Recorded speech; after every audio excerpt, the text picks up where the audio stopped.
This morning I came across another story about Patreon and Sargon and what's going on, and I keep seeing this statement from Patreon, and you know what? I decided that I was going to share a segment of the conversation I had with Jack Conte where he told me in no uncertain terms he agrees the rules are not clear, and he can understand why people would think that Patreon's rules are specifically about what's on Patreon, and that he was sending the message to his team to fix that because they needed to be more clear on their rules.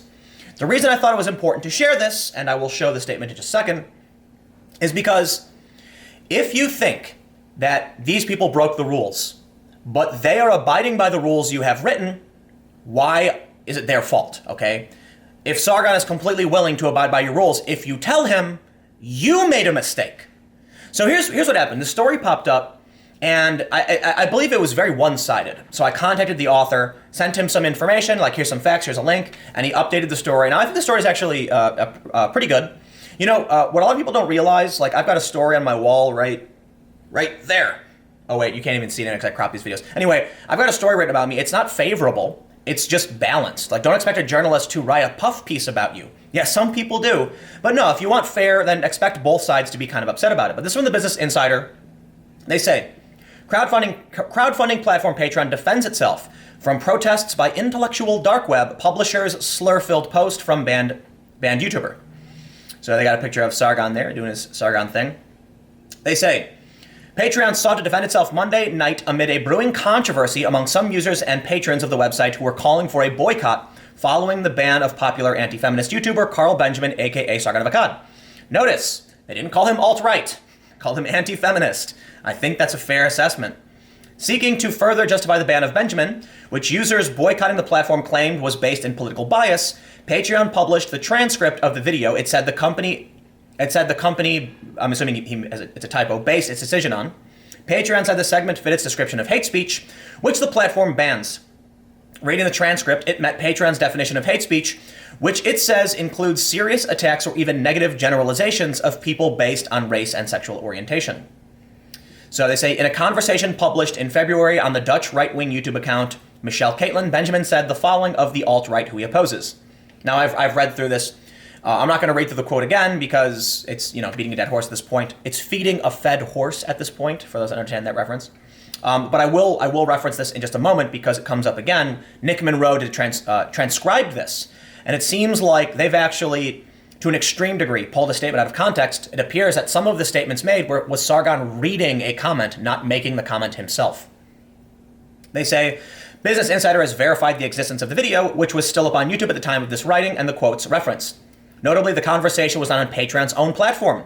In its blog post, Patreon explained as a funding platform, we don't host much content, but we help fund creators across the internet. As a result, we review review creations posted on other platforms that are funded through Patreon.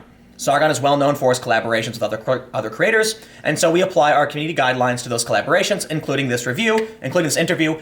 That's not on their website. No one told you that's on their website. So listen. This is a lie. This is wrong. This is corporate doublespeak. Nowhere on the site do they say, heads up, we are going to track you on other platforms. In fact, they say on their platform, on Patreon. And they note this in the Business Insider article. Some users still protesting the decision have taken issue with the fact that on Patreon's website, the company specifically references hate speech in the context of its own platform, not on other platforms. Patreon's website says there is no room on Patreon for hate speech, such as calling for violence, exclusion, or segregation. If you come across what you believe to be hate speech on Patreon, please take the time to report it. Accurate. The other issue is they say we don't host much content. Incorrect. The point of Patreon is so that people can subscribe to tiers so that you can say for $1 you get access to this post. For $2 you get access to this post. Not to fund my YouTube channel, okay? They are lying and they are pushing the line on their own platform, and I swear to all of those still using the platform, don't expect them to be fair to you. Listen, the point of Patreon is simple. You log in, you choose tiers. For $1, you get X. For $2, you get Y. For $3, you get Z, whatever tiers you set. That means when I make posts, I can lock them. The point of Patreon isn't necessarily to host my core video. It's so that I can post paywalled content and sell that content. There's nothing else that Patreon really does. You could argue that some people don't post anything and people just want to give money to the creator. Sure, that's fine, but Patreon has a specific function to make paywalled content. Some people choose not to do that. I make all of my posts public, but the tiers grant you Discord access. The point is, if you subscribe to me on Patreon, you see my content when I post it, and it links you to another platform. Long story short, they may not host much content, but the point of Patreon is simple: to create locked tiered content, to give rewards to people. So what they're saying is ridiculous, but more importantly, it says on their site, on their platform. Well, they included a statement from me, because I tweeted this out because I feel like Patreon is lying. It says, in a statement to journalist Tim Pool, Patreon CEO Jack Conte acknowledged the seeming inconsistency between the enforcement of their hate speech policy and what's explicated on their website, saying, "We examined behaviors on and off Patreon, and you are correct to point out there is language that makes it seem like only content on Patreon is reviewed, which is not a constraint that we apply for all categories of the guidelines. We need to make that clearer." This is really important. I'll show you the full quote because it's part of a longer conversation. What's interesting here is it's not a constraint that we apply for all categories of the guidelines. That means some are about Patreon and some aren't. And we don't know. It's not on their website. The main point is driven home. The rules on Patreon's website are not the rules they enforce. As they said to Matt Christensen, they treat people like individuals, meaning they'll ban one person for one thing and someone else. The rules are inconsistent. Why would I want to be on a platform if there's going to be like, we've decided we're going to uphold this rule against you, even though the rules don't say it? Patreon is a business. I run a business. We have a mutual agreement. We both want to make money. You provide a service. We both make money off of it. I provide you a percentage of the income I get. You provide a platform where the income can travel from one person to another person. Plain and simple. We have an agreement. If you violate your agreement because you've altered the rules of the deal without telling me, then we don't have an agreement. And what you're saying to me is that I don't matter. Plain and simple. And the fact that they're gonna spin around. When he first said this to me, I said, okay, I recognize that. He made the statement, but then their public statement is at odds with this. Their public statement is, oh, nope, these are the rules. Business Insider originally said, yep, Sargon broke the rules. I said, no, he didn't. He did not. They even points out Business Insider. Mainstream digital outlets now saying Patreon, kind of questionable. They specifically point to the on Patreon twice, and they have the statement that I published from Jack Conte. I did not intend to actually publish this statement from Jack Conte, so it did give me pause before doing so.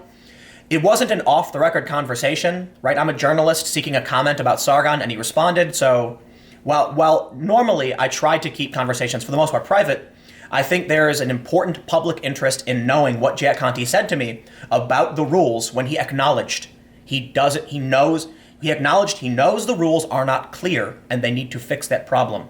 And I'll show you the bigger conversation in just a second. They say in the last 48 hours, two of Patreon's largest creators, Sam Harris and Jordan Peterson, made major movements against the platform in retaliation for its decision against Benjamin, which they said were based on politics. Now, Sam Harris didn't say Sargon. It could have been a bunch of other people, because Milo, James Alsop, and many others were banned. They say on Sunday evening, Harris, who occupies the same constellation of controversial thinkers as Peterson, described as the intellectual dark web, became one of the largest figures to rebel against the platform. Harris announced on Twitter that he was leaving Patreon as a result of political bias. It looks like they may have removed a section. Interesting. There was a section in here before, and it looks like they removed it, where it said, I believe, I believe it's still here. Actually, no, it's gone. Oh, no, okay, so they revised it, that's what happened. It says, the transcript provides evidence that Benjamin had used what Patreon was defined as hate speech on another platform. This used to say, the transcript provides concrete evidence that Benjamin had violated Patreon's hate speech rules on another platform. They've changed it because, first of all, I would say it's fair to say it provides evidence. Is it concrete evidence? No, that's a different story. And now let's jump over real quick, because Nick Monroe highlighted something really important about the statement. He did a transcription of the live stream, and it would seem that at least some of what Sargon said was him reading someone else's comment. That's a very, very important distinction, plain and simple. So what they say is Patreon removed the fact that Sargon was directly referring to a live stream chat. When you see what Sargon says, and I don't know which ones, but it's fair to say that at least some of them appear to be Sargon received a comment, he read the comment, and then responded to the comment, as is normal with live streams. They made it seem like Sargon was saying it when in fact he was quoting someone else. This is a common tactic used. It's used against me as well. People have gone into my, like, I've quoted people from news articles, and people snip those out and try and claim I'm the one saying it. Well, let's go to the post I made, because I want to point something out. First, what's not relevant is I said to him, your policy only says on Patreon. What if someone spliced clever audio together and uploaded it to a random channel, which is a real issue? He addresses that in the second half of the paragraph. I don't think it's relevant. I ended by saying, he said, contact their PR person. I said, I appreciate it. It means a lot that a CEO is willing to respond directly. I'll continue via email with their PR person. And this is the reason, like, this is the woman who made the public statement. So it is great that Jack as a CEO is willing to talk to me directly. I really do appreciate that. But here's the quote in question that was posted to Business Insider. I said, your policy says on Patreon. He responded, your first point is well taken. Because we are a payments platform, we examine behaviors on and off Patreon, and you are correct to point out that there is language that makes it seem like only content on Patreon is reviewed, which is not a constraint that we apply for all categories of the guidelines. So point taken. We need to make that clearer. I'm slacking our team that feedback now. The entirety of that quote wasn't included on the Business Insider article, but it's important to say he acknowledged it wasn't clear enough. He said it was a good point. He said point taken. He said, your point is well taken, so point taken, we need to make it clear, and he was sending that to his team. The reason this is a huge issue for me is that it shows their rules aren't clear and they know it. It shows that they should have clarified their rules, said, Sargon, here's a warning, we want to make sure the rules are clear, and we realized this wasn't the case. They didn't do that. They said, too bad, and got rid of Sargon, which says to me, plain and simple, Patreon is not a safe place for your business. Now, one last thing I'll say before signing off on this issue is that a lot of people are saying, they're being hurt real bad. It's like, well, hold on. To an extent, right? There's a PR backlash. Fast Company wrote about this. Now, Business Insider, Daily Dot, many people are writing about this. So yes, they're taking a PR hit and they're losing many users. But they're processing more than $12 million per month. They've probably lost 30 grand over this. I really don't think they're concerned about the money. They're going to be fine. And the reason I think that they came out with a statement doubling down on their position in contrast to their actual statements to me is because they've realized they've lost. Peterson announced a competitor he's been working on for a while. So they said, oh, okay, they're planning on leaving anyway, cut him off, get rid of him. And we'll just keep the far left, I suppose. But what they don't realize is that there's a very precarious ripple effect. They are not big enough right now they're not Twitter, they're not. They start banning people, this is about money, not about speech. You ban someone's income, there's literally no reason for all of their followers to be on the platform, they leave. On Twitter, if you ban Milo, well, Trump is still on the platform, so there's a reason for you to be there. But if you're on Patreon specifically to provide income to someone you like, and they remove that person, now there's a cascade effect. One person leaves. They cut off support to other creators. Those creators say, oh, I've lost income, so they set up an alternative. They start telling, I've got an alternative to Patreon over here. Basically, this could be a small ripple that turns into a tsunami. But we'll see what happens. I really do think Patreon will be fine in the long run. But, there you go. I've got a couple more stories. Just click my username. The videos are all up. Just go watch them. I appreciate it, and I'll see you in a few minutes.